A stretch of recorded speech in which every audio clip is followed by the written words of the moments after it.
Today on Locked On Penguins, the Penguins begin a home-and-home with the Philadelphia Flyers starting in Philadelphia. The trade deadline is just 10 days away, and we could be seeing some new jerseys next season. Hunter and I are going to get into all that and more right after this.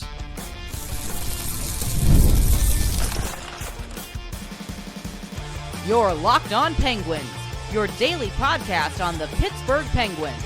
Part of the Locked On Podcast Network, your team every day. Hello and welcome back to another edition of the Locked On Penguins podcast. I'm one of your hosts, Patrick Damp. You can follow me across all social media platforms at synonym for wet, joined as always by my co-host, the one and only Hunter Hodes. You can follow him on Twitter at Hunter Hodes. You can give our show's account a follow on Twitter at LO_Penguins. And of course, we appreciate you making us part of your daily routine. We are free and available wherever you get your podcasts, as well as the Roku channel and YouTube. Plus, if you follow us on YouTube, go ahead and hit that notification button so you can be among the first to know when we drop our daily Monday through Friday episodes or any of our bonus editions, which we might be getting in a couple weeks here because the trade deadline is looming. But Hunter, we'll get into that later on in the show. Let's start with what's right on the horizon for tonight. The Penguins are in Philadelphia for the first game of a home-and-home against the cross-state rival Philadelphia Flyers. This has been an interesting matchup between these two teams this year. Two teams kind of in the same spot in the standings, but two teams organizationally who are at different points in their existence. We know the Penguins, they're trying to do this rebuild, retool on the fly, which is kind of has them stuck in neutral a little bit. They're low in the standings, hasn't been a great couple of years, but you understand what they're doing. Meanwhile, Philadelphia kind of on the rise. They're starting to come out of, but still somewhat in the midst of a rebuild. They've got the ultimate guy on the ground floor for a rebuild as their head coach in John Tortorella. They've got some phenomenal young players, including Matvei Michkov, who has been as advertised for them this season, looking every bit like he is going to be the cornerstone of their franchise for years to come. This will be the third meeting between the Penguins and Flyers this season. Both games, the Penguins utterly dominated, but the Penguins and Flyers split those games. It started on December 23rd when the Penguins blitzed the Flyers 7-3. And then just before the break for the Four Nations face-off, the Flyers beat the Penguins 3-2 in a game that was mostly dominated by the Penguins, but one little oopsie on a partial breakaway by Yoel Blomqvist led to, can you call it an own goal? Because it was, but it also wasn't.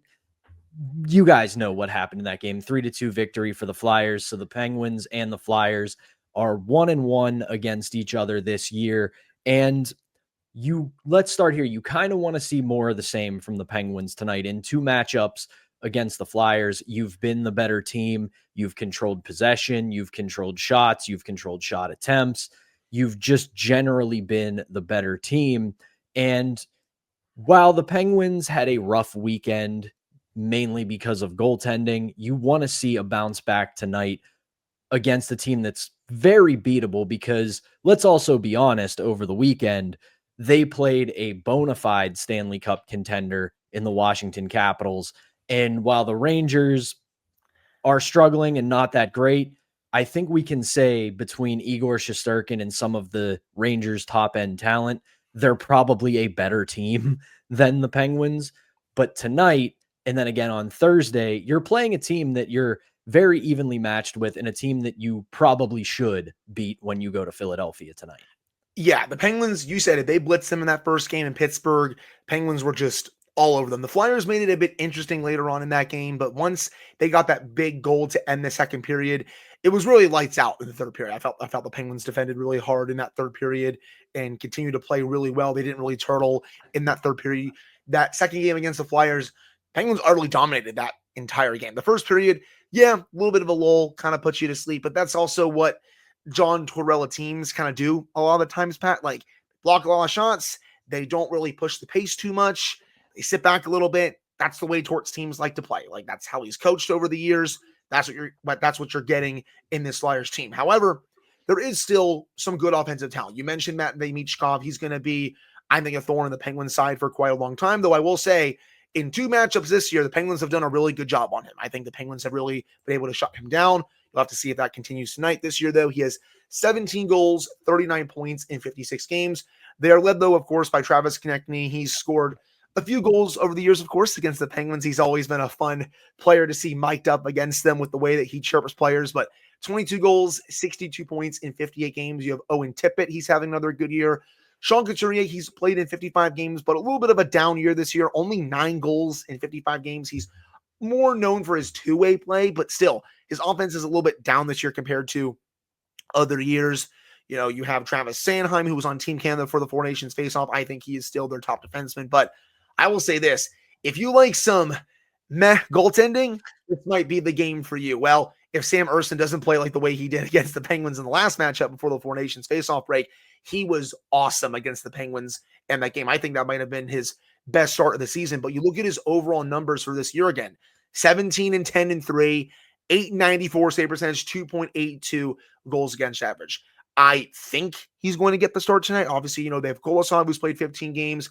Fedotov, he's played 17 games, but Ersson has played 32 of the games this year. Again, I think he is probably going to get the start tonight. He was at Team Sweden for the Four Nations faceoff. Actually played fairly well for Team Sweden in the minutes that he got. But, you know, he still hasn't had that good of a year for the Flyers this year. And I know the Penguins goaltending this weekend, we touched on the Monday show, was not pretty. You know, Alex Nedeljkovic stunk. Yoel Blomqvist stunk. Whichever of the 2 goalies gets the start tonight, you want to see a big bounce back performance because, you know, we said it on the show again, goaltending we felt was the biggest reason why the Penguins lost both those games, because against Washington, they controlled the game for the first 30 to 35 minutes, couldn't get the saves after that. Game was out of reach going into the third period. Against the Rangers, shots were 29-5 and 31-8 at some point in the second period. They just could not get the goaltending at all in that game. You obviously, I know this is very easy analysis here. You need better than 750, 800 goaltending if you're going to win this game. But I think for the Penguins as well, if they can generate like they did against the Flyers in that second matchup before the break, I will like their chances to win this game. Yeah, I'm right there with you. Sam Ersson is getting the start per Tortorella tonight, so he will be in net for the Flyers. We're recording this around 11 a.m. on Tuesday morning, so the Penguins will take to the ice for morning skate around 11:30, probably about the time we're wrapping this episode up. So we don't really know what the status of players are, like Matt Grzelcyk. We still don't know what's going on with him after he left the game against the Rangers on Sunday after taking a brutal hit from Matt Rempe. But back to the Penguins side of it for tonight, you're absolutely right. You kind of just have to play the same game and hope that you get actual Sam Ersson tonight and not the Sam Ersson who has shown up against the Penguins in 2 games, because even though the Penguins utterly dominated both games and the Penguins blitzed them in the first matchup, I really don't think you can really say it was Ersson's fault in the first one. The Penguins just were the straight up better team, and there are nights where doesn't matter what position you're playing, it's not your night. As for the Penguins, one thing to keep an eye on tonight, Sidney Crosby, once again, on milestone watch. He has 5 goals in his last 7 games. His next goal will surpass Bobby Hull for 18th all-time on the NHL's goal list. And as I say to my friends who enjoy doing a little sports betting, anytime the Penguins and Flyers get together, it is almost an automatic. Go ahead and place a bet on Sidney Crosby anytime goal, because in his career, 56 goals, 77 assists for 133 points in 88 career games against the Flyers. Those 56 goals and 133 points against the Flyers are the most for any player against the Flyers in the history of the National Hockey League.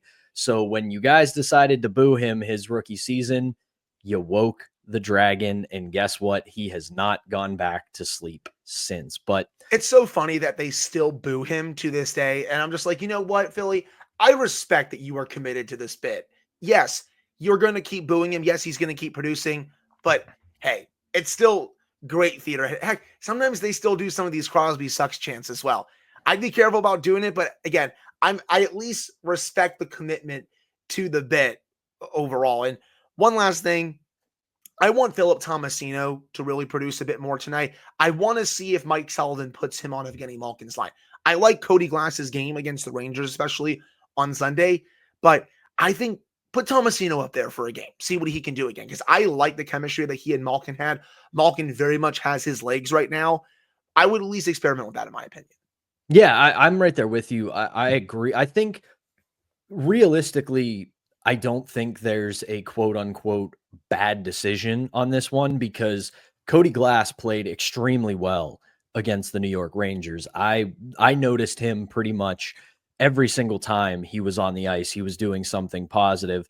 And Tomasino, going back to before the Four Nations face-off, was playing very well. He seemed to rediscover his game. He carried that over to this past weekend against the Capitals and the Rangers.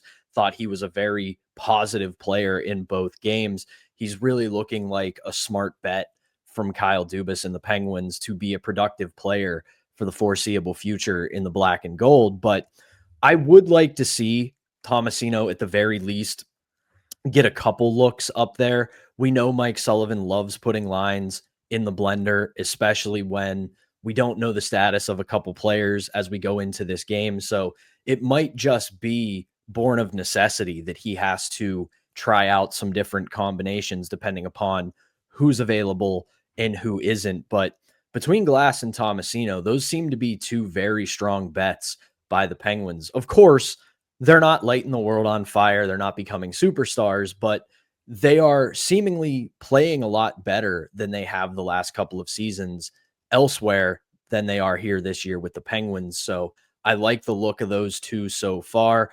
And before I close the segment out, I got to give Hunter some crap here. It's Penguins Flyers Day, and I know it's Virginia Tech, but you're wearing a shirt that says Orange Effect. Buddy, did you not look at the calendar before you woke up this morning? Yeah, probably a bad shirt to wear on this episode of Locked On Penguins today.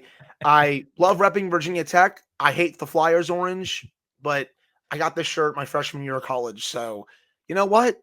Whatever. I hate the Flyers still, people. It's okay. It's just like my original IUP card that I somehow held on to for 5 years with the original chip in it and everything. So I get it. You can't let go of that freshman year thing, but that's going to do it for our first segment here on Locked On Penguins. When we come back, the trade deadline is just about 10 days away. And yes, I know it's been a big focus on this show for the last few months, but in case you have missed some of that, we're going to give you a little bit of a refresher of what we expect to see from Kyle Dubas and the Penguins once the trade deadline gets here and as it approaches. But before we do that, we've got to tell you about today's sponsor, and that is Indeed. You just realized your business needs to hire someone yesterday, so how can you find amazing candidates fast? That's easy. Just use Indeed. When it comes to hiring, Indeed is all you need. Stop struggling to get your job post seen on other sites. Indeed's sponsored job puts your post at the top of the page and helps you reach the right candidates faster. I have said it before when we have had Indeed as an advertiser. I may not have used it as someone looking to hire, but I have definitely used it as someone on the job hunt, and it helped me connect with my current employer as well as got me multiple interviews with other companies. So it is a fantastic platform if you're looking for a job and if you're looking to hire. Absolutely love Indeed. I have been in that spot where you need the right hire. No, I haven't, but you know what? Let's continue the ad here. The pressure's on, and every day without the right person is a setback. That's exactly what Indeed sponsored job comes in handy. They make sure your post is seen by the right candidates right now. Now you can speed up the hiring process with a $75 sponsored job credit. Just go to Indeed.com/locked on right now and support our show by saying you heard about Indeed on this podcast. Terms, conditions apply. Hiring Indeed is all you need. All right, welcome back. It's the Tuesday edition of Locked On Penguins. I'm Patrick Damp alongside Hunter Hodes as always. And as I said before we went to break, the trade deadline is looming. And for these Pittsburgh Penguins, for us Pittsburgh Penguins fans, this is basically our playoffs, because this is what we have had to look forward to this year, because we know this team is looking to retool on the fly. They're looking for younger talent. They're looking to increase their prospect pool. And as we have seen from the last year or so of Kyle Dubas, he's looking to get all of the draft picks if he can. If it was up to him, he'd have every pick in the next few drafts. But he's done a very good job, I would say, since the Jake Gensel trade, of putting the wheels in motion of his plan of wanting to retool this entire organization on the fly. We saw it with the Gensel trade, as I said. We have seen it in the moves since. A lot of low risk, high reward, 1-year deals, a lot of second chance players. We talked about 2 of them in the first segment, in Cody Glass and Philip Tomasino, who have started to look like very good bets. But let's run down a couple of the players that we expect to see moved at or around the deadline.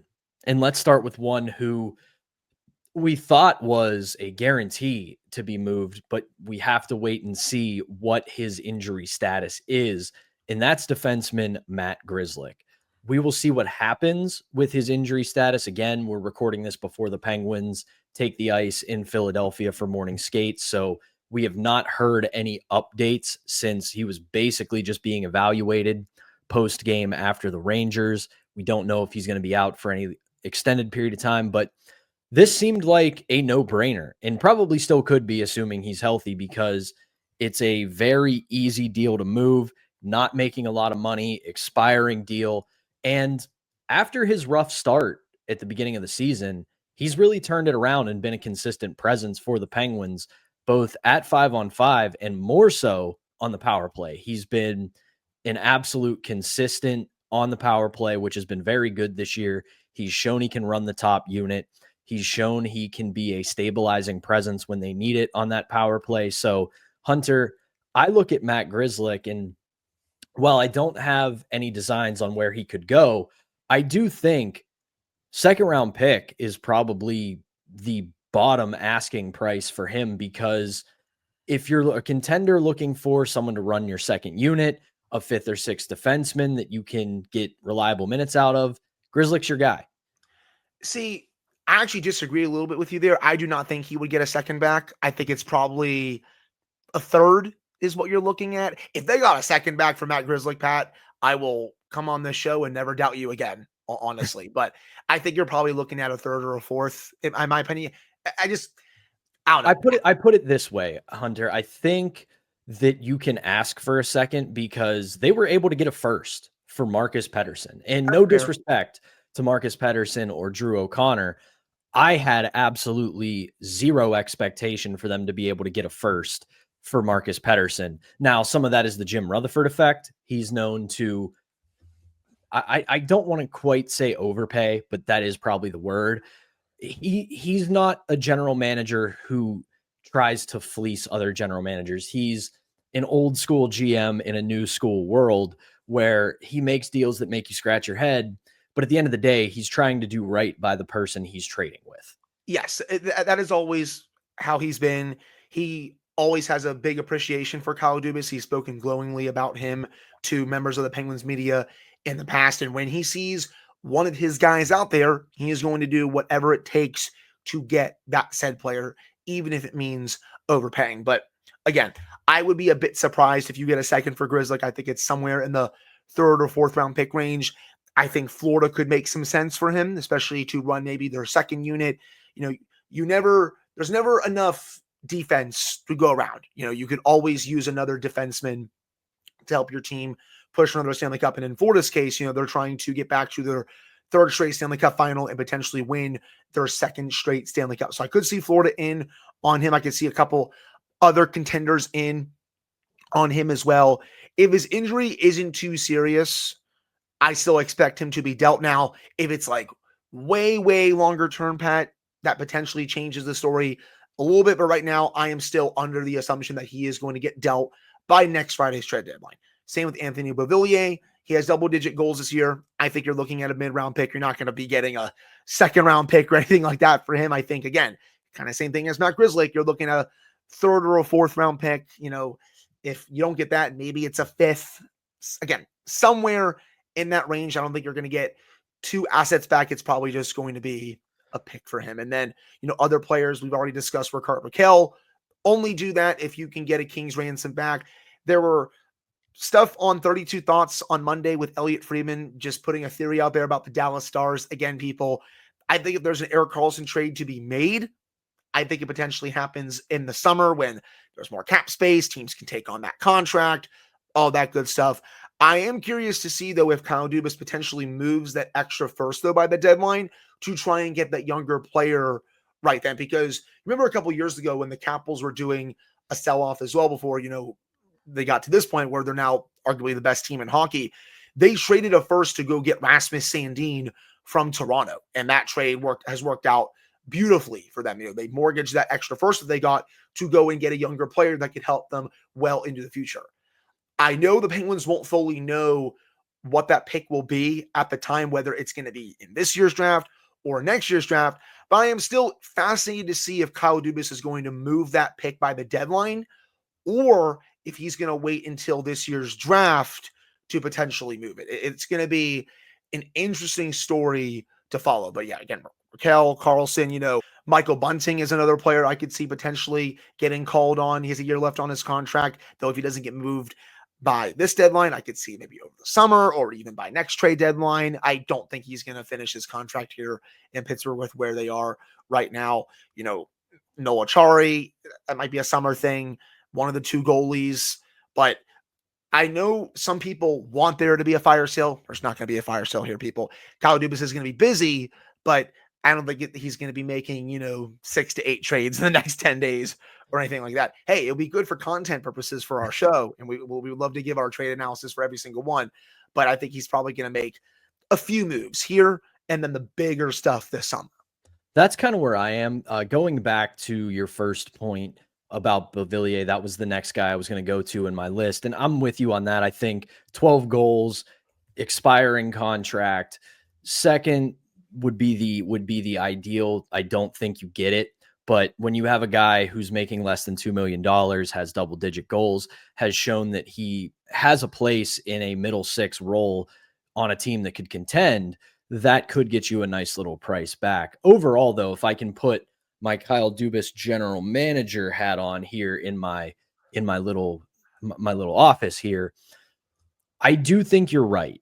I think that a lot of people are going to want to see the sell-off at the deadline, and it very well could happen because we know that NHL general managers simply cannot help themselves. They love to make panic moves. They love to make reactionary moves, and they oftentimes blow up in their face. But that said, when you look at where the Penguins organization is, and you look at, like you said, Rickard Rakell, you look at Erik Karlsson and guys like that, the time to move them is going to be the summer, because I brought this up with Josh Yohe when we had him last week. The position of strength the Penguins will be in this summer is when the cap goes up, because one, you have a pretty solid UFA class this summer if some of those guys make it to market. And if you're a team that is wanting to go get a big time goal scorer, would you rather get Rickard Rakell for a couple more years at $5 million and all you have to do is spend some assets on it? Or do you have to go out on the open market and spend $7, $8, $9 million with the rising cap for multiple years? That puts Dubas in a very advantageous situation. Same thing with Karlsson. Only a couple more years left at $10 million, and he also controls where he wants to go, so you can really kick the tires on that if he does want to go. So again, that puts you in an advantageous situation. Then I agree that the first round pick could come into play at this deadline to go get a younger player. I also think they probably would want to wait and see where this pick is going to be, because for the plot, I would love the Rangers to get the 14th overall pick this coming draft. It goes to the Penguins, and then they've got 2 firsts. And then that also gives you a little bit more leverage, because you can maybe find someone who wants a top half of the first round pick, and then they use that pick for whatever. You can get a young player, you can get something else, who knows? But I also think the other reason you might want to trade it in the summer is if it moves to next year's draft is much deeper. So I think you could really entice a GM to part with a younger player for that first round pick. I almost said first overall. It's not going to be the first overall pick. Let's all relax.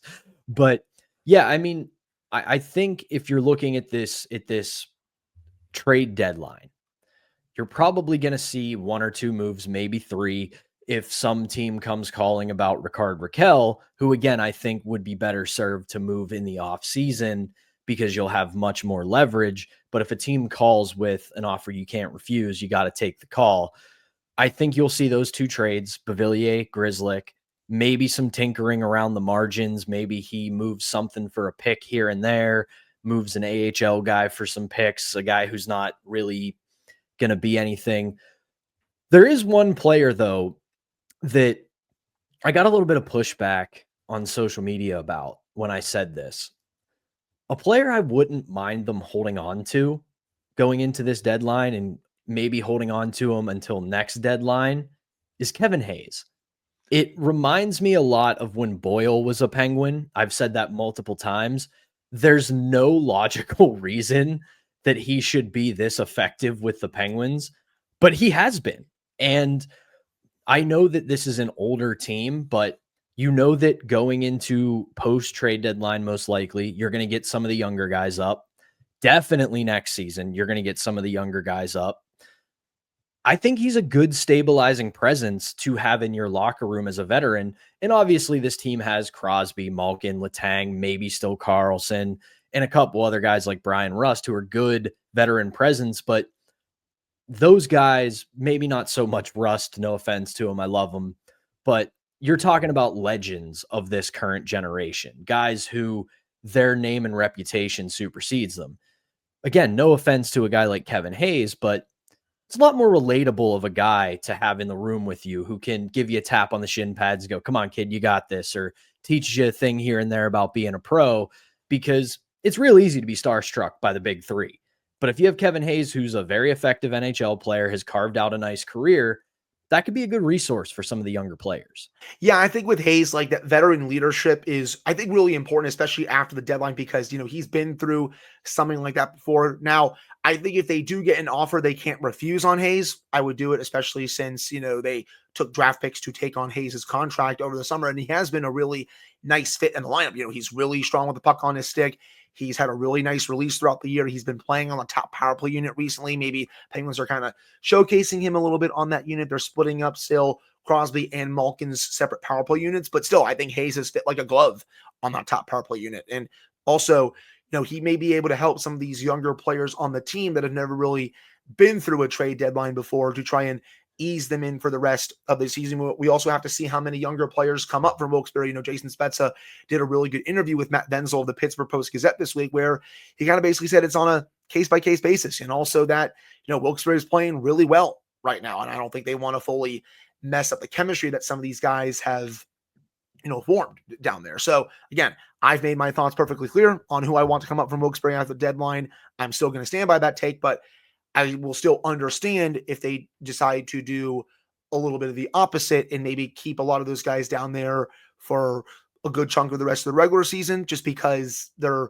potentially building towards a run in the Calder Cup playoffs. But I think with Kevin Hayes, again, I would sell as high as you can. If someone doesn't meet that price, I would consider keeping him. But if someone wants to give you a decent package in return, and I'm not talking anything big here, people, I know it's Kevin Hayes, but if someone wants to give you at least something, I would very much consider it, considering how he has helped the Penguins this year. Yeah, that kind of puts it a little bit better than I was trying to go. Is if you get a good deal for him, you should take it. By no means do I think he's untouchable, but I do think at the end of the day, he does have some value for this team and this franchise overall. But that'll do it for this second segment. When we come back, some new alternate jerseys could be on the way next season for the Pittsburgh Penguins. We'll tell you why, and probably have a little bit of an old Penguins fan debate about jerseys and logos when we come back, and we will do that right after this. Welcome back to the Tuesday edition of Locked On Penguins. I'm Patrick Damp alongside Hunter Hodes. And according to our good friends at Pennsburg, who, if in a world where we've got Twitter hot takes, TikTok hot takes, YouTube channels, these guys are still doing the blog game and they are absolutely crushing it. You got to follow their work. Friends with a lot of their staff. I'm telling you, they do awesome work. If you're not already following them, get off your butt and go do that. But from them, they had a story yesterday about what will the Penguins' next alternate jersey be. Obviously, we know this year they're doing the Rangers rip off the diagonal Pittsburgh jerseys. Don't give me that look, Hunter. You know it is a direct rip off of the New York Rangers. It always has been. We like them, but we have to call them what they are. They're great jerseys. Be quiet. And we're going to have a debate about another certain jersey coming up here in a few seconds, people. But essentially, they have begun kind of hinting to season ticket holders. They also had a post on their Instagram page polling fans of which throwback jerseys do you like the most. It included the 21 reverse retros, which were the white version of the diagonal Pittsburgh jerseys. The 2019 third jerseys that held on for quite a while. That's the all yellow jersey with the skating penguin with no golden triangle. Pass on that. The 2012 Winter Classic dark blue jerseys, absolute pass on that. 2004, the early Penguins, the early Crosby year throwback jerseys. And then the 2000s road jersey, the Robo Penguin with the stripe across the middle and the gray gradient. I will say this, Hunter, because I know you're going to battle me on this. I do love the 2000s gray gradient Robo Penguin jersey. However, I think it's the only good iteration of the Robo Penguin. I don't like the Robo Penguin, and here's why. They win back-to-back Stanley Cups in 91 and 92. They changed their entire team branding after doing that. And then what happens in that following season? Mario Lemieux gets actual literal cancer. Kevin Stevens breaks his face. And then the Penguins lose in their quest for a three-peat in what was probably their best team of that run to the New York Islanders. It is a cursed logo, and I don't like it. I understand your gripes about it. I do. It is still a beautiful jersey, and I want another version of it ASAP. Hopefully next season. I love the look of it, man. I love the Robo Penguin. It is such a classic jersey in this franchise's history. I will say this, though. There are going to be people that will clamor for a blue jersey to return. Absolutely not, people. I hate the blue jerseys. I think those jerseys are also very cursed. Like, I understand what you are saying, Pat, about the Robo Penguin, but the blue jerseys, I think they are also very cursed, and they're just ugly, I think. The dark blue ones. The dark blue. Yes. The 08 Winter Classic powder blue, I wouldn't be upset about. I like those a lot because they're aesthetically pleasing. Again, it's a time of the Pittsburgh Penguins when there was absolutely nothing to celebrate or remember, but they look good. But we had too much of a good thing in the late 2000s, early 2010s with blue jerseys. They tried to do it too much. And let's be honest, it's Pittsburgh. It's black and gold. The blue's a nice homage to the old days, but come on, it's Pittsburgh. You got the Pirates, you got the Steelers, you have the Penguins. Stop trying to make blue a thing. Yeah, I don't need another blue jersey. I understand that some fans may clamor for some to come back. I don't need another one, but I will very much disagree on Pat. I would like another variant of the Robo Penguin back, and that is all. I have spoken. I mean, I'll say this much. As much as I don't like the logo, if you kind of... I also didn't hate the reverse retro with the Robo Penguin. Yes, that was awesome. Because they tried to do something new. If they failed with the dark blue Penguins jerseys when they just tried to do something new and just button mashed a bunch of stuff together and they're like, it's blue and it's the Penguins logo and it's something we never wore, but it's kind of cool. if you can find a way, like you did with the Robo Penguin Reverse Retro, to kind of try something new, but keep it at least somewhat in concert with what you're wearing now.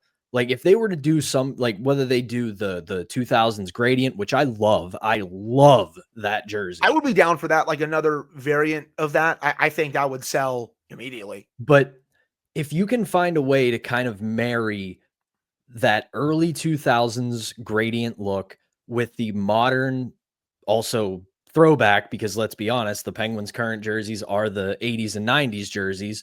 But if you can find a way to marry those two together and make it work, that would be cool to me. But I don't want it just to be a copy paste or some weird, we tried to mash it all together and we just threw a bunch of colors and logos and fonts together and this is our jersey. I'll hear you out on it. But overall, I think they're probably leaning towards the gradient jersey because the Wheeling Nailers, the ECHL affiliate, did a version of it. For the Mario Lemieux Fantasy Camp, those were the jerseys they wore. So we've also, if you haven't noticed over the past like 15 years, watch what jerseys the Lemieux Fantasy Camp wears, because occasionally that will give you a hint at what jersey is coming next. So the fact that they were wearing those at the fantasy camp kind of tells me that's where the organization is leaning. Hey, I'm down for it, man. I really am. And I guess we'll see once this gets officially announced, probably going to be over the summer, if I had to guess, or maybe even right before training camp in September. That's usually about the time when they drop the jersey I think so. reveals. But hey, we'll at least agree on that variant of the Robo Penguin, even though all the Robo Penguin jerseys that they've worn are gorgeous, Pat. Sorry, you're fired. Terrible. But that is going to do it for the Tuesday edition of Locked On Penguins. Hunter and I will be back with a brand new episode on Wednesday, recapping the first of the home and home against the Philadelphia Flyers, as well as breaking down any kind of news that might happen between now and then. But for Hunter Hodes, I'm Patrick Damp. Thank you as always for tuning in, and we will return on Wednesday.